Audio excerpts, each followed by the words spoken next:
ஆண்டவராகிய இயேசு கிறிஸ்துவின் நாமத்தில்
சூழ்நிலை இல்லை அப்படின்ற அந்த புலம்பல்கள் அநேகருடைய வாயிலிருந்து வருது.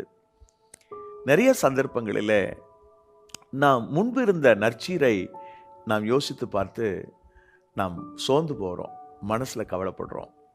கர்த்தர் சொல்கிறாரு, நான் திரும்ப உன்னை கட்டுவேன்னு சொல்கிறார்.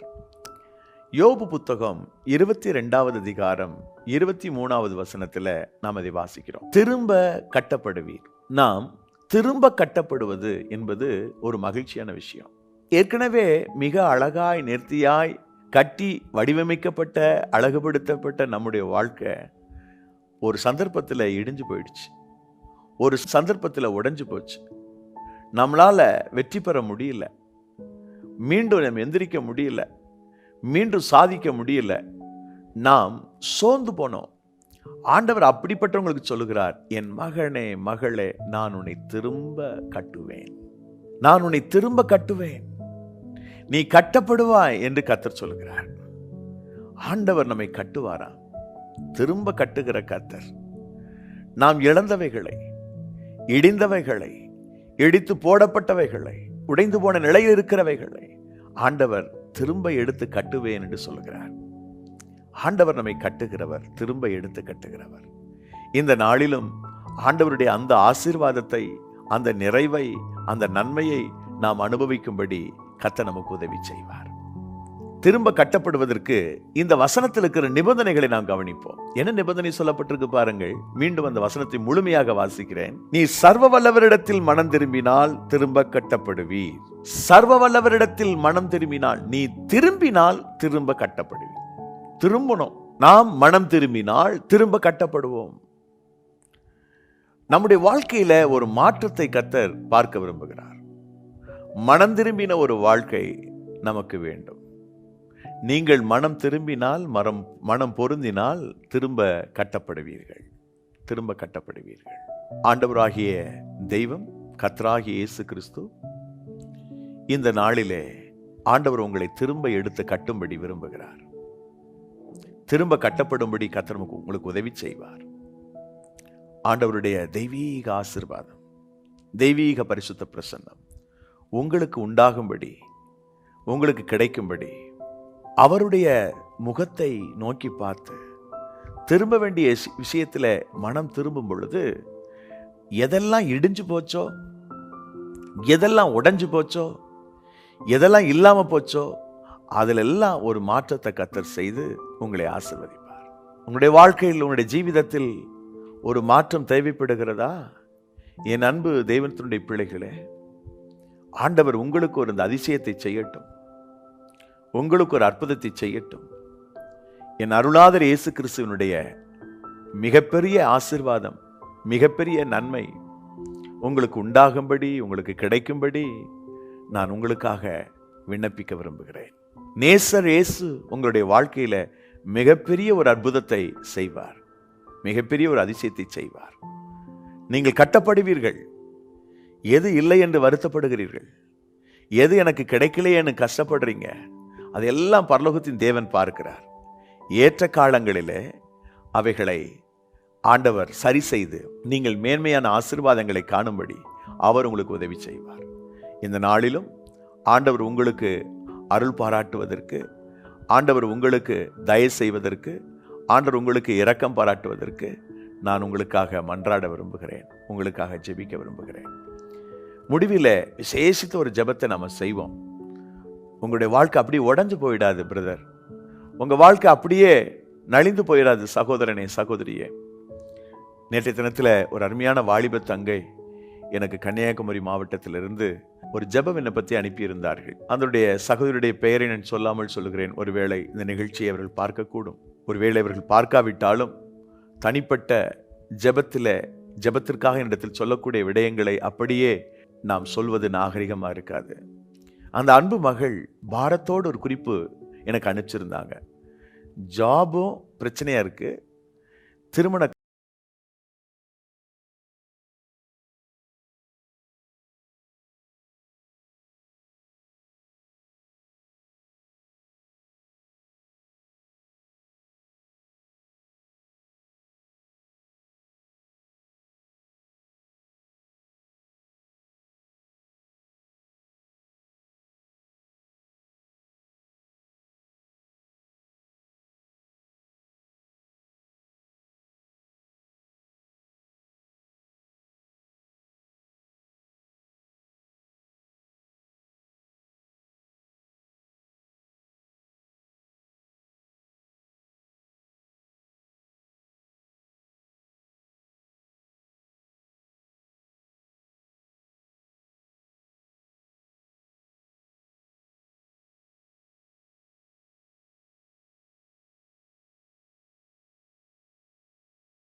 கட்டப்படுவீர்கள். என்ன செய்தால் என்று கேட்டால் 26வது வசனத்தை நீங்க பாருங்க.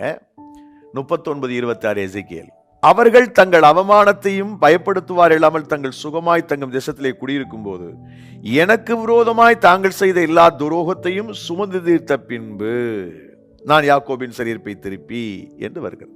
தேசத்துல நல்லா சந்தோஷமா மகிழ்ச்சியா இருக்கிற காலங்களில தேவனுக்கு விரோதமா செஞ்ச தப்பு பாவத்தினால அதை எல்லாத்தையும் சுமந்து தீர்த்த பிறகு நான் அதை செய்வேன், திரும்ப கட்டப்படுவேன் என்று சொல்றாரு.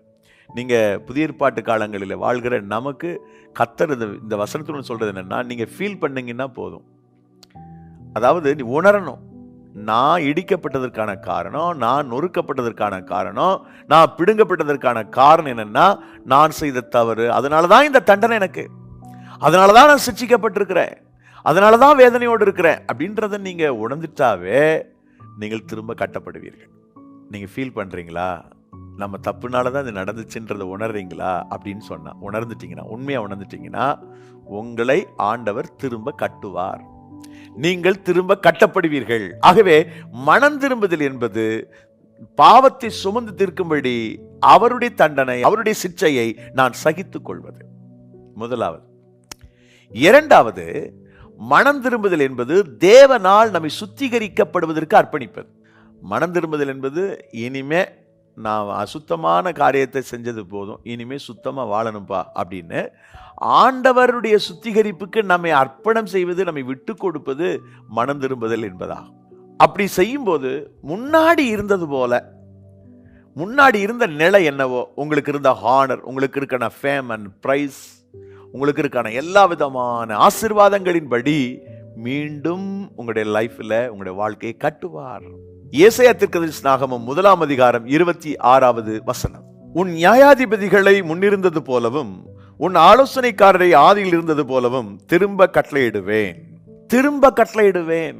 முன்னாடி உனக்கு என்ன மேன்மை இருந்துச்சு, முன்னாடி எந்த மாதிரி அந்த ஃபேம் அண்ட் பிரைஸ் இருந்துச்சு, அந்த உயர்வு எப்படி முன்னாடி இருந்துச்சோ அது மாதிரி திரும்ப நான் கட்டளையிடுவேன்றார். அதாவது திரும்ப நான் உன்னை கட்டுவேன், நீ கட்டப்படுவாய். இதற்கு நாம் என்ன செய்யணும், ஏற்கனவே சொன்னது போல தேவன் நம்மை சுத்திகரிப்பதற்கு அர்ப்பணிக்க வேண்டும். இந்த எசையா 1:25 பாருங்களேன். நான் என் கையை உன்னிடமாய் திருப்பி உன் களிம்பு நீங்க உன்னை சுத்தமாய் புடமிட்டு உன் ஈயத்தை எல்லாம் நீக்குவேன். களிம்பு நீங்க உன்னை சுத்தமாய் புடமிட்டு சுத்திகரிப்பேன்றார் ஆண்டவர். நாம திரும்ப கட்டப்படுறதுக்கு நமக்கு ஒரு பரிசுத்தம் தேவைப்படுது. இன்று உங்களை பரிசுத்தம் பண்ணிக்கொள்ளுங்கள், நாளைக்கு அற்புதத்தை காண்பீர்கள் என்று யோசுவா சொன்னால 3:5 யோசுவாவில். இன்றைக்கு உங்களை சுத்தப்படுத்திக் கொள்ளுங்கள், நாளைக்கு ஒரு அதிசயத்தை பார்ப்பீங்க, ஒரு அற்புதத்தை பார்ப்பீங்க. ஆண்டவருடைய அதிசயம் உங்களுக்கு நடக்கும், கர்த்தருடைய அற்புதம் உங்களுடைய லைஃபை அலங்கரிக்கும், ஆசீர்வதிக்கப்படுவீர்கள். அன்பிற்குரியவர்களே, இப்ப மனம் திரும்புதல் என்பது சுத்திகரிப்புக்கு நம்மை அர்ப்பணிப்பது. நான் பழைய வாழ்க்கை நிறுத்திறேன்ப்பா, ஒரு புதிய வாழ்க்கை வாழ விரும்புறேன், நியூ லைஃப் எனக்கு தேவை, I need a new life and Holi life. So அதுக்கு நான் சப்மிட் பண்றேன்.